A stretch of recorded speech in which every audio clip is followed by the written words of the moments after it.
Lumantad mga kababayan na siguro nagpipigil-pigil lang ito. May nagsalita na masama ang ugali ng mga organizers sa dahig. Defensive sila ngayon eh. Kasi parang iisang grupo ang mga yon.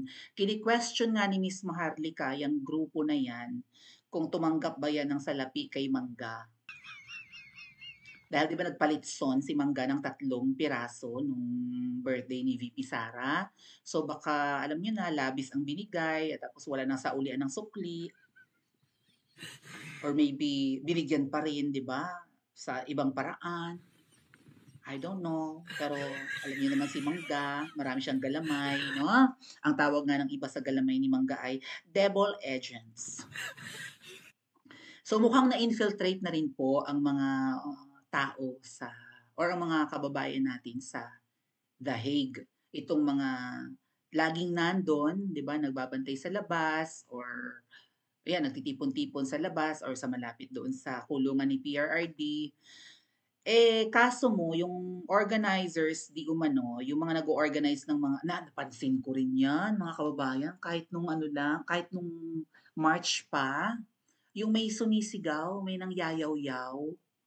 Nalata niyo ba yung mga unang malalaking rally doon? Since para sila nag-conduct ng people power sa labas ng ICC, parang umo-OA naman daw yung kasupladahan at kasupladuhan ng mga organizers. Kasi narinig ko rin yan sa ibang mga nagka-cover ng event, lalo nung birthday yata ni PRRD. March 28 ang birthday ni Tatay Digong, di ba? So nagkaroon ng malaking pagtitipon doon and ito nga pong huli yung kay VP naman since birthday ni Vice President Sara. Nung kay PRRD pang birthday, may sumisigaw doon. Rinig na rinig. Yan ang iniwasan namin nung nag-EDSA kami. Meron kasi kaming kinalabit nung nasa EDSA kami na hindi niya kayang disiplina. Mahirap naman po, given. Naiintindihan ko actually yung mga organizers. Pero baka mamaya, mga mata na to eh. Baka na-infiltrate na to. Baka ito ay na-recruit na ng mga double agents and baka naman tikaan na rin yung iba dahil ngayong double agents, alam niyo naman kung sino ang sinasamba. Prutas ito na fruit cocktail. Tawagin lang natin siyang si fruit cocktail. Bakit fruit cocktail? Maganda kasi kapag may cocktail. Kasi parang hindi na siya mango eh. Tapos may pa yung apple pa. Baka may mga apple pa, what not. So, fruit cocktail na.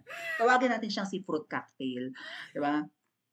Itong si fruit cocktail, ito yung boss ng mga 'di ba, ng mga DA. Tapos 'tong mga DA naman, magaling sila sa infiltration. Magaling silang mag-recruit. And baka itong mga kasi mga kababayan, kung tumataginting talaga ang pampadulas, mapa-cream silk man 'yan, mapa-bebe oil man 'yan, mapa-KY man 'yan. Kung tumataginting naman yung pampadulas, madudulas naman pong talaga ang mga kababayan natin. Matutukso. Kasi may pampadulas na, matutukso ka na talaga. Madulas na, hindi ka nakakabakaba. Na masasaktan ka sa bandang huli kasi namantikaan ka na. Right? Iba nga namamantikaan ng uso eh. 'Di ba? Yung iba nga mga vloggers namamantikaan ng bonggang-bongga. Syempre yung mga ordinaryong like yung mga ganan, yung mga nagpa-participate lang sa rally sabik ding mamantikaan. May nagsalita mga kababayan patungkol dito sa behavior ng mga organizer sa dahig kasi parang para daw silang makakaliwa. Parang ill-mannered nga mga kababayan, masama ugali, balahura ang bibig. Napansin ko rin yan nung sisigaw-sigaw sila doon sa birthday pa lang ni PRRD. Tita, tita, tita, tita, tita, tita. Parang pilit nilang tawag doon, parang segregate bang tawag diyan. Parang pilit nilang nilalagay sa bawat section. Dito ang taga France, dito ang taga UK. Parang ganon, inorganize nila yung crowd para makita nga kung, 'di ba, pagka sumigaw ay isang grupo, ganon, no? At sino taga France din eh, ganon-ganon siguro. Nangyari din yan sa amin nung nag-EDSA kami mga kababayan dahil yung isang volunteer ay sila yung naitoka, shoutout EDSA Friday Group, sila yung naitoka sa distribution ng tubig tsaka pagkain. Kaso mo, yung mga tao, since gutom na, tas ang dami, hindi na pumipila.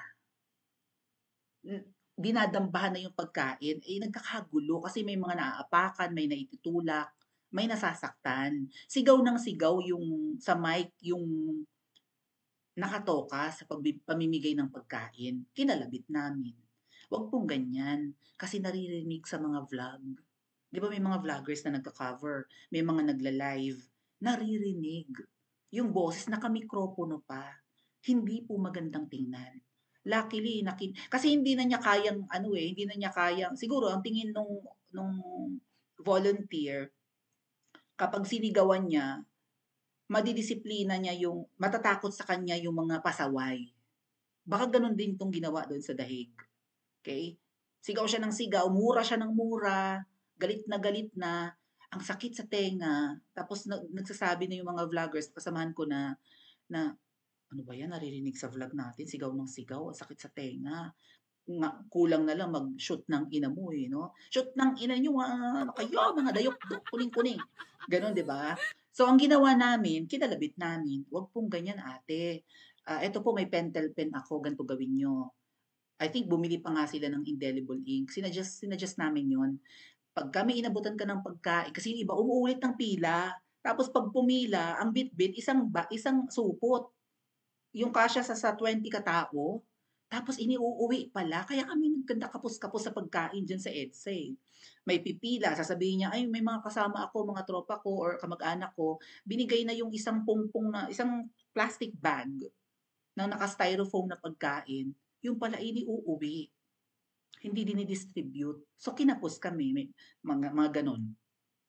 So, ang ginawa namin, one person, one pack, one meal pack or whatever, 'di ba? Isang pack ng meal na lang. Tapos nilalagyan namin ng yung parang indelible ink na, pero pentel pen yata yung una naming ginamit. And then yun na, umayos na, okay. So, kapagka 'di ba 'pag may kulay ng daliri mo, hindi ka nabibigyan, "Wag ka ng pumila, tapos ka na, eh." O gano'n mga gano'ng tipo. 'Pag hindi pumila ng maayos, kapag dumamba hindi bibigyan, kailangan pila talaga. So nagtiyaga sila kahit gutom na gutom, hindi mo kailangan sigawan. Pero siyempre sabi nga ni Sally Roque 'di ba sa interview nila kahapon, kahapon ba yun or the other day, sila ni Miss Maharlika dapat daw matuto raw muna, mag-aral muna ng 'di ba siguro events organizing, yung mga organizers diyan sa dahig. Kasi ang sabi nga sa amin mga kababayan ng mga taga-Japan, pagkatapos ng eksena diyan sa ICC, pagka one day si PRRD makawala na, saan sila pupulutin? 'Di ba? Sikat lang naman sila ngayon kasi nandiyan si PRRD. So, pagkatapos ng lahat ng ito, kumusta sila? Ay, alam niyo mga galing sa malalayo, yung shoutout kina Ate Ana, galing Paris pa. So, galing sa malalayong lugar yung iba, may mga nasa US pa nga, hindi lang Europe, 'di ba? May mga taga Pilipinas pa na bumiyahe papuntang mga taga Middle East, pumupunta ng dahig. Tapos sisigaw-sigawan mo, tapos hindi man lang daw marunong ngumiti, hindi approachable. Let's listen mga kababayan sa isang nagsalita. I think kakanta siya eh, kaya lang hindi na tinuloy. Parang ano nga raw, hindi naman daw siya na-offend dahil hindi naman niya kailangang mapansin or something. Pero parang ano nga, hindi maayos yung pagkaka-organize nung birthday ni VP Sara. Kasi kita niyo kinakat yung, 'di ba, yung speech ni Spokesar, pinatayan ng mikropono mga kabastusan. Maano ka man lang bang umakyat ng entablado at kalabitin kasi gano'n ginawa namin, eh, yung yaw-yaw ng yaw-yaw sa mikropono kinalabit namin. Huwag po kayong sumigaw kasi naririnig sa mga vloggers. Ganito po gawin natin, lagyan natin ng indelible ink or pentel pen ang mga daliri para hindi pa ulit-ulit ng kuha. Or maybe talian natin ng ribbon ang kamay at kung itim ang ribbon, di leader yun. O ilan ang kasama mo baga? O 10 kayo. Ilan kayo magtotropa? O di bigay ko sa 10. O, gano'n. And then maybe ibang kulay naman ng ribbon. 'Di ba? Kaya namang ayusin eh. Ibang kulay ng ribbon kung mag-isa kang pumunta. Something like that. Okay. So, medyo mahirap nga po talaga ang mag-organize ng rally, sabi ko sa inyo, bukod sa magastos, ang sakit sa ulo. Pero ano lang 'yan, matter of siguro, 'wag padadala sa galit or something, right? 'Wag padadala sa bugso ng damdamin, huwag masyadong maere porke kayong organizer. Magpakumbaba kayo kasi galing taga malalayo, yang inabalan niyo. Oh. Biro nyo, ang mahal ng pamasahe, taga malalayo, iniwanan ng negosyo, ang trabaho, tapos ganyan yung mararanasan. So pakinggan po muna natin saglit ang isa sa nagsalita. Ito dahil lately medyo mahalumigmig ang panahon. Ito ay maghahatid sa atin ng medyo hindi magandang pangangatawan. Wawalang pagmamahal kay Tatay Digong. Pumunta kami doon, isang coach galing sa London papuntang The Hague. Dumating kami doon ng napakaaga. Kami ang pinakaunang delegation na dumating sa venue ng assembly. Okay? Sa assembly area. Wala pa, naunahan namin yung mga organizers doon. Doon may mga mangilan-ngilan na, pero karamihan sa mga organizers, yung mga volunteers, wala pa doon. So naglatag na kami ng aming mga mat dahil gusto na naming ilabas yung aming mga pagkain, lahat ng mga bit-bit and everything. Tapos, ayun, pero inisip na namin kung paano namin i-arrange yung mga mats para naman mabigyan ng pagkakataon yung ibang countries na kapag darating, syempre meron pa silang mapaglalagyan ng kanilang mga gamit. Ayun. Tapos may babae doong yung minention ni Maharlika. Lumapit siya dun sa amin, wala man lang good morning and everything. Hindi niya alam kung gaano kapagod ang nilakbay namin, gaano kahaba. Oo, totoo yun. Wala namang nagsabi sa amin na pumunta kami doon. Pero as a Filipino, dahil isa yung pinaglalaban natin, 'di ba? Hindi mahirap ba yung magsabi, good morning, kumusta po kayo? Sana ganyan-ganyan. Wala, as in. Ang ginawa niya, papalipatin niya kami kaagad. Oy, lumipat kayo doon. Ang daming ganun. Oo. Siyempre, alam mo naman, kapag alam natin na tama tayo, 'di ba? Sabi namin, wala naman kayong nilagay kasi ditong mga label. Oo. Kung saan dapat ang isang country maglatag ng mga mats. Kasi nauna nga kami. Oo. Tapos ang dami na namin. Imagine 50 something kami, 'di ba? So sobrang dami 'yun. So anyway, ayun, tapos umalis siya. Tapos, yun nga paikot-ikot siya and everything. Ang daming mga lumapit sa amin doon na umalis kami and everything. Alam mo yung Pilipino ba to? Supporter ba to ni Tatay Digong? 'Di ba? Parang ibang mga ugali nila eh. Oo. Kaya nga sabi ko, ano bang mga klaseng, para namang hindi nila nararamdaman kung gaano kahirap mag-travel tapos ganun pa yung treatment, 'di ba? Walang welcome tawag nito, party. I mean, yung grupo sana or mga volunteers na mag-welcome sa mga mga kararating lang. Oo, tapos i-guide kung saan dapat maglatag ng mat, saan yung kanilang location, yung kanilang lugar kung saan puposisyon kami in preparation sa pagdating ni VP Inday. Wala, as in wala. Anyway, hindi naman kami nag-complain about diyan.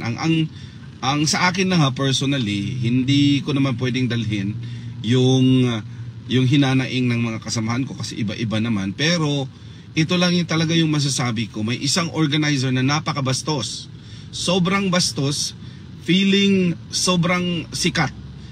Let's say sikat na siya dahil kung hindi naman dahil kay Tatay Digong, hindi naman sisikat tong kumag na ito eh. Nainis lang ako kasi Bisaya. Tapos alam mo yung ugaling kaliwa eh. Yung wala siyang pakialam. Tapos ang ginawa niya kasi ganito. Hindi ako nag-volunteer na kumanta. Dahil alam ko naman meron silang mga singers. Noong una pa, ganun talaga, ang mga singers lang nila o mga performers lang nila ang pinape-perform nila. Binabayaran, dapat hindi nawawala ang respeto sa bawat isa. Ki-organizer ka man or hindi ka organizer, hindi dapat nawawala sa iyo ang salitang respeto. Respeto. Imagine guys, we traveled around mga almost 8 hours. We never had sleep. Tapos ganun ang treatment nyo sa amin. 'Di ba? Isipin nyo yan. Baliktarin natin. Kami yung organizer, kayo ang mag-travel, tapos ganun ang treatment namin sa inyo. Let us see kung ano yung feeling nyo. Hindi kami nagpapa-importansya, ang sa amin lang respeto, at sa amin lang yung magandang, hindi yung special treatment, yung tamang treatment lang. Okay? Yung tamang treatment lang sana. Yan. Yun lang naman, hindi kami nagpapa-importansya, hindi rin kami humihingi ng special treatment. Ang sa amin lang, tamang treatment. Nehoy, hindi nga marunong mag-smile yung mga parang feeling, hindi ko lang alam bakit ganun sila. Nakasimangot. Hindi man lang marunong mag-smile. Parang ano, yung nasa sa kaliwang bahagi ng mundo, 'di ba? Yung mga kalaban natin, parang ganun ang mga ugali nila, sa totoo lang. Oo, may mga ilan-ilan doon. Pero yung mga kakilala nga natin before, nung sa meet and greet ni Inday, noong March, nagbago din ang mga ugali. Hindi na marunong mag-smile, samantalang kausap namin sila nung dumating kami ng March. Sabi ko, anong nangyari ng mga taong ito? Oo. Talagang I was offended. Grabe, as in. First time kong naka-experience na nanliit ako. Ganun ang treatment ng organizer na ito. Walang modo, walay batasan. Bisayang walay batasan. Karon lang ko, I'm not naming names ha. Pero alam niya kung sino siya. Sa totoo lang. Wala man lang sabing, sir, sorry, hindi na pwede maisingit dahil nagmamadali si Inday. Nagmamadali si VP Inday, nandyan lang nakatayo. Nagpi-prepare para sa photo op. 'Di ba? Also mga kababayan, kinat nga raw 'di ba? Parang nilimit ng mga organizers, parang ginawa na lang na 1 hour ang kinat yung pila ng mga tao nang gustong magpa-picture kay VP. Parang 1 hour na lang. Si VP Sara hindi pumayag. Bakit ikakat-ikat? Hayaan niyo ang mga tao. Inabot daw ng 3.5 hours yung pagpapapicture kay VP Sara ng mga pumila. Kasi hindi pumayag si VP na ikat yung linya at tapusin na. So, anong klaseng organizers meron? So, tama si Miss Maharlika, merong mga nag-a-attitude sa dahig. Okay naman daw, sabi ni Kuya, yung mga ugali dati, pero ngayon daw ay parang matataas na ang ihi. Tapos based sa vlog natin kahapon, meron pa doong nakunan ng video, baka nga mamaya yun pa yung may hawak ng cellphone eh. Nagla-live siguro siya tapos hindi niya natiis na magbida-bida kay Mangga. Sabi niya, Senator Amy, kami po yung mga supporters ni Bongbong.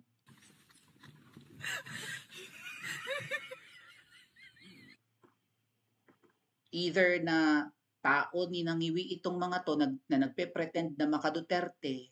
Ang claim kasi nila mga kababayan, ever since supporter sila ni PRRD. Kasi simula nung, 'di ba, nung mga 80 days na nga kasi 85 days na yata si PR. Magtatatlong buwan na si PRRD sa 11, right? Sa June 11, mag na 90 days na, ikatlong buwan na niyang nakakulong diyan.